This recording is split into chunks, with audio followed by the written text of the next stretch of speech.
बेलपत्र के पेड़ की पूजा और 5 चमत्कारी उपाय। बेलपत्र के उत्पत्ति के विषय में हमारे शास्त्रों में बहुत सारी कथाएं हैं।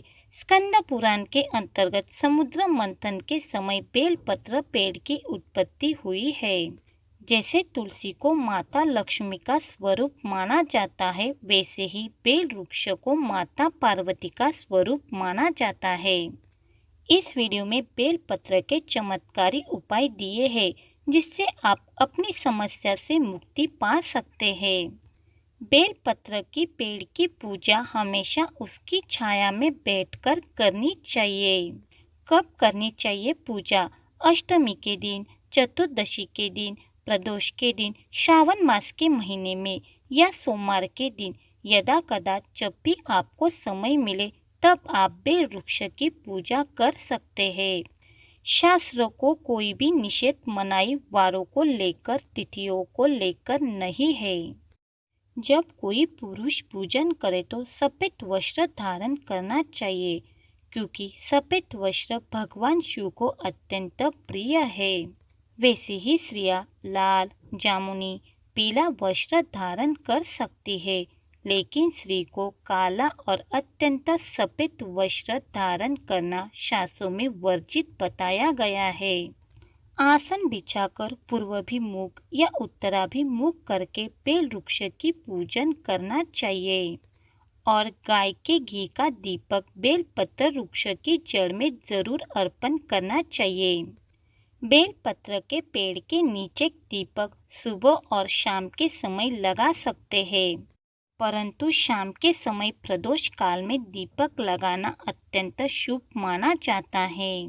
प्रदोष काल को गोधूली बेला कहा जाता है, क्योंकि इस समय दिन और रात मिल रहे होते हैं, इसलिए इसे संध्या काल कहा जाता है और पूजा करने के लिए यह समय अत्यंत शुभ माना जाता है।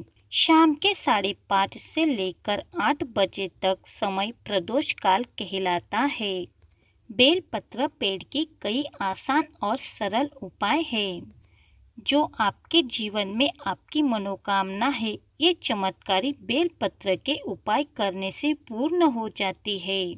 बेलपत्र के चमत्कारी उपाय आपके जीवन में कई बदलाव लाने की ताकत रखते हैं। पहला, ग्रह कलश और ग्रह दोष हेतु। यदि आपके घर में कलश रहता है, राहु केतु की दशा रहती है, तो ऐसे में विद्यार्थी के उज्जवल भविष्य के लिए बेल वृक्ष की पूजा का उपाय करना चाहिए। उपाय: दूध में काले तिल मिलाकर आप प्रत्येक सोमवार और प्रत्येक प्रदोष के दिन बेल वृक्ष की जड़ में उसको अर्पण कर दे। ध्यान दीजिए, यह उपाय आपको विशेष फल से अनुग्रहित करने वाला होता है। दूसरा, कार्यों में विघ्न और व्यापार में रुकावट। यदि आपके कार्य में विघ्न पैदा होता है, आपके कार्य बनते नहीं है, रुकावटें बहुत ज्यादा आती है, या फिर व्यापार में धन की बरकत नहीं होती, आपका व्यापार चल नहीं रहा है, तो क्या करें? उपाय: आप दूध में काले तिल मिलाकर बेल वृक्ष की जड़ में अर्पण करें और एक सूती धागा सफेद हो, उसको आपने परिक्रमा करते हुए 7 बार उसकी जड़ से बांध देना है और 108 बार उसकी छांव में बैठकर ओम नमः शिवाय का जाप करें। तीसरा, संतान प्राप्ति के लिए। यदि आपको शादी करके बहुत समय हो गया है, लेकिन संतान सुख नहीं मिल रहा है, तो क्या करें? उपाय: आपको बेल वृक्ष के जड़ के पास में एक शिवलिंग की स्थापना करनी है और नित्य शिवलिंग की पूजा करनी है। दूध दही के द्वारा शिवलिंग को नित्य स्नान करना चाहिए और उसके बाद आपको खीर का भोग लगाना है। उस खीर के भोग का आप दोनों पति पत्नी ने स्वयं ग्रहण करना है और शिव पुराण का पाठ आपको 1 अध्याय 2 अध्याय नित्य पठन करना है। यह उपाय आपको जब तक करना है आपका शिव पुराण पूर्ण न हो जाए। चौथा, दाम्पत्य जीवन में खुशहाली हेतु से। यदि पति पत्नी के दाम्पत्य में झगड़ा रहता है, अनबन रहती है, तो क्या करें? इसके लिए उपाय: आप नित्य नियम से शिव पूजन करते हैं वैसे ही करना चाहिए। पूजन में चमेली के तेल का दीपक अर्पण करना चाहिए और खीर का भोग लगाते हुए उस खीर के भोग को अपने किसी गरीब दाम्पत्य या किसी ब्राह्मण दाम्पत्य को खिला देना चाहिए। इस उपाय से दाम्पत्य जीवन में होने वाले अनबन झगड़े से राहत मिलती है।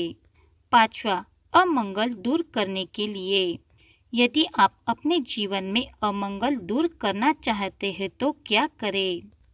उपाय, आपको नित्य भगवान महादेव स्वरूप बेल वृक्ष के जड़ में एक तांबे का लोटा भरकर जल अर्पण करना चाहिए और उसकी जड़ की मिट्टी का तिलक माथे पर लगाना चाहिए।